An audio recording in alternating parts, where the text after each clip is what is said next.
মহাদেশ। এখানে নানাবিধ পরিবেশ রয়েছে, কোথাও পার্বত্য অঞ্চল, কোথাও মরুভূমি,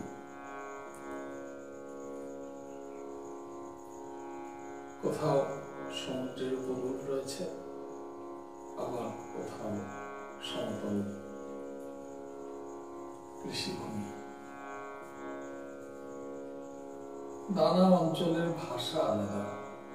ভারতবর্ষে বহু ভাষা রয়েছে, প্রায় ৬,০০০ ভাষা রয়েছে। তাদের কৃষ্টি সংস্কৃতি অনেকটা একটু বিভিন্নতা রয়েছে সবার ভিতরে। সেখানে যেসব চরিত্রগুলো রয়েছে তাদের ভিতরেও ভালো দিক মন্দ দিক অবশ্যই রয়েছে। ধর্মের আসল উদ্দেশ্য রয়েছে কি? মন্দ থেকে ভালোতে নিয়ে আসা।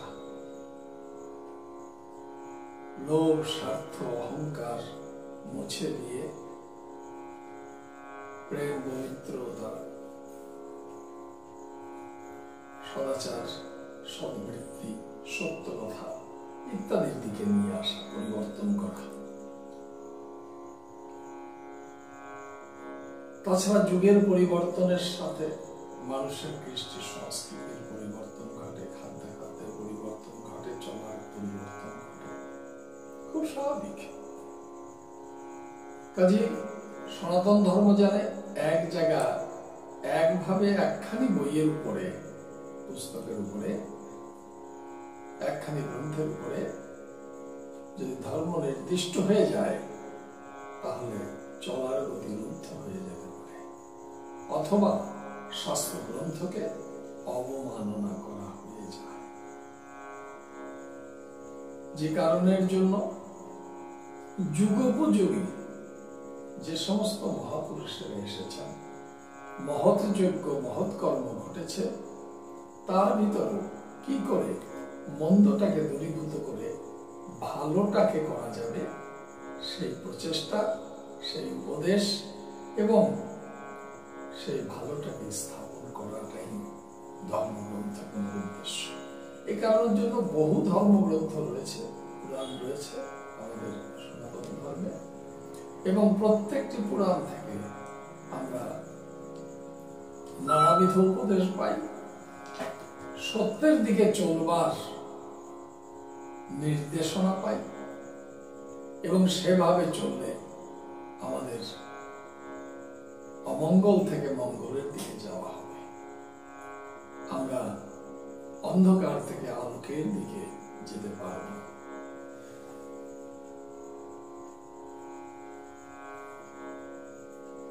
আমাদের এক একটি চরিত্র যেমন যুগ অনুসারে, রামের সময় রাম চরিত্রকে পেলাম, তারও কয়েক হাজার বছর পরে কৃষ্ণকে পেলাম, অন্য ভূমিতে, অন্য জায়গায়, অন্য পরিবেশে, অন্য রকম অবস্থার ভিতর দিয়ে। তার একটা প্রায় ৪,৫০০ বছর পরে আমরা গৌর সুন্দরকে পেলাম বাংলার ভূমিতে, আরেকটি জায়গায়, অন্যভাবে। প্রত্যেকটি চরিত্রকে সনাতন ধর্মাবলম্বীরা নিজের উপদেশাবলীর মূল আদর্শ রূপে গ্রহণ করেছেন। তারা প্রত্যেকে গ্রহণ করেছে। তারা রাম চরিত্রকে গ্রহণ করেছেন, কৃষ্ণ চরিত্রকে গ্রহণ করেছেন, কারণ প্রত্যেকটির থেকে তাদের মহৎ উদ্দেশ্যটুকু তারা গ্রহণ করে নিয়েছেন রাজসংসার। কারণ যুগ অনুসারে তাদের কর্ম, তাদের চলাবলা, তাদের পোশাক পরিচ্ছদ, তাদের সবকিছুই আলাদা ছিল। সেটা বড় কথা নয়, সেটা যুগের পরিবর্তনের সাথে অবশ্যই পরিবর্তন আসবে, স্বাভাবিক। আমরা সেই স্বভাবজ যে পরিবর্তন, সেটাকে ধর্মের অঙ্গ বলে মেনে নিয়েছি। আমাদের আসল উদ্দেশ্য এক কথায় শুধু অসত্য থেকে সত্যের দিকে যাওয়া, অধর্ম থেকে ধর্মের দিকে যাওয়া, অপবিত্রতা থেকে পবিত্রতার দিকে যাওয়া, অসুন্দর থেকে সুন্দরের দিকে যাওয়া। রামচরিত্রে আমরা দেখছি রাবণ একজন পরমজ্ঞানী। তিনি তার আচরণ ব্যবহার অতীব শক্তি অর্জন করে দিগভ্রান্ত হয়। তার জন্ম ব্যবস্থাটাও সুন্দর নয়। একজন পরমজ্ঞানী সাধকের ঘরে একজন তামসিক প্রবৃত্তিধারী স্ত্রী প্রবেশ করলে তার গর্ভজাত সন্তান সঠিক হতে পারে না। রাবণ পরমজ্ঞানী, কঠোর সাধনায় উত্তীর্ণ করা সাধক, কিন্তু তামসিক প্রবৃত্তি তাকে নিম্ন মনোবৃত্তির ধারক করে রাখলেন। কি করে সেই মহান শক্তিশালী রাবণকে রামচন্দ্র বনবাসী থাকা অবস্থায় সীতাকে হরণ করে নিয়ে গেল, কিভাবে আবার সীতাকে উদ্ধার করলেন, একটি সম্পূর্ণ আলাদা কাহিনী। যুদ্ধের ভিতর দিয়ে রামচন্দ্র তিনি তার সত্যনিষ্ঠা, তার পবিত্রতা, তার ন্যায়বোধ, রাজধর্মের ধারক চিন্তাধারা থেকে তিনি কখনো সরে আসেন। তখনকার মানুষ কেমন ছিলেন ভাবতে হবে।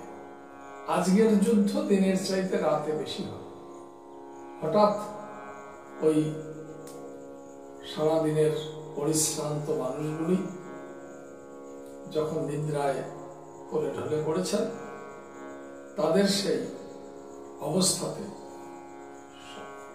যখন তারা সজাগ নয়, ঘুমন্ত, সেই সময় তাদেরকে আক্রমণ করো, তাদের ধ্বংস।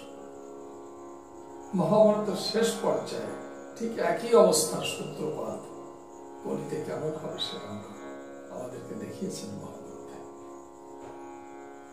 কুরুক্ষেত্রের মহাযুদ্ধের নিয়ম হলো, যখন সন্ধ্যা নেমে আসবে, সূর্য পাটে বসবে, তখন শঙ্খধ্বনি বেজে উঠবে, আর কেউ যুদ্ধ করবেন না। যুদ্ধের সময় তারা পরম শত্রু, একে অপরের কে নাশ করবার চেষ্টা করবেন, ধ্বংস করবার চেষ্টা করবেন, একে অপরকে পরাজিত করবার চেষ্টা করবেন। কিন্তু যে মুহূর্তে শঙ্খধ্বনি হলো, সেই মুহূর্তে কিন্তু ঠিক মিত্রবৎ আচরণ করবে, সবাই সবার বন্ধু, কেউ কারোর শত্রু নয়। প্রতিজ্ঞাবদ্ধ ছিলেন, তাই দুর্যোধন অর্জুনকে রাজমুকুট দিলেন একদিনের জন্য, ইত্যাদি বহু কিছু। সেই ঘোর যুদ্ধের ভিতর কেমন অসত্য থেকে সত্যের দিকে যাবার নির্দেশ হচ্ছে। সেখানে দাঁড়িয়ে ভগবান কৃষ্ণ গীতা বলে গেলেন যে গ্রন্থখানি, যে উপদেশাবলী সারা পৃথিবীর সমস্ত বিদগ্ধ পণ্ডিত সমাজ মাথা মনে করে গ্রহণ করেছে। হিন্দু, মুসলমান, খ্রিস্টান, ইহুদি, কত সহস্র জাতীয় পণ্ডিতেরা রয়েছেন, বিদগ্ধ পণ্ডিত সমাজ রয়েছেন, তারা সেই গ্রন্থটিকে মাথায় করে রেখেছেন। শ্রেষ্ঠতম গ্রন্থ, শ্রেষ্ঠতম উপদেশাবলী, শ্রেষ্ঠ ধর্মীয় পুস্তক বলে স্বীকৃতি দিয়েছে। সেখানেই দেখা গেল সেই কুরুক্ষেত্রের যুদ্ধের শেষ অবস্থায় কিন্তু ওই তামসিক প্রবৃত্তি মাথা চাপা দিয়ে উঠল। পাণ্ডবদের 5টি, আমরা প্রত্যেকটি ধর্মগ্রন্থের ভিতরে সত্য অসত্য, ধর্ম অধর্ম ইত্যাদি নিয়ে আলোচনা দেখতে পাই এবং সেখান থেকে রাজহংসবধ অমৃতটুকু গ্রহণ করাই প্রত্যেকটি গ্রন্থের মূল বক্তব্য এবং সেইভাবেই আমাদের অসত্যের উপরে সত্যের জয়টাকে গ্রহণ করা, নিজের চরিত্রকে ঠিক তদ্রূপ পবিত্রতার বন্ধনে বেঁধে রাখার চেষ্টা করা উচিত।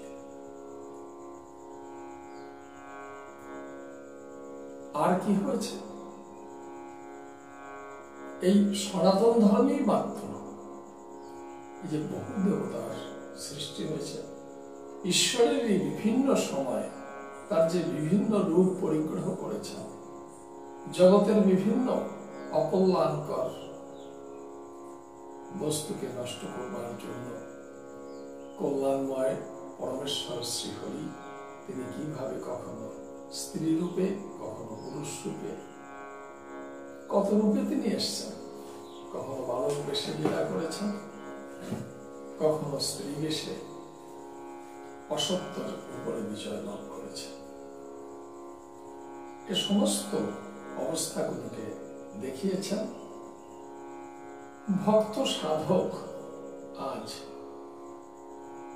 বহুবিধ ভক্ত সাধক তারা তাদের ইচ্ছা মতন যার যে রাস্তায় চলতে ইচ্ছে করেছে, কারণ সমস্ত মানুষ এক রকমের নয়, হতে পারে না।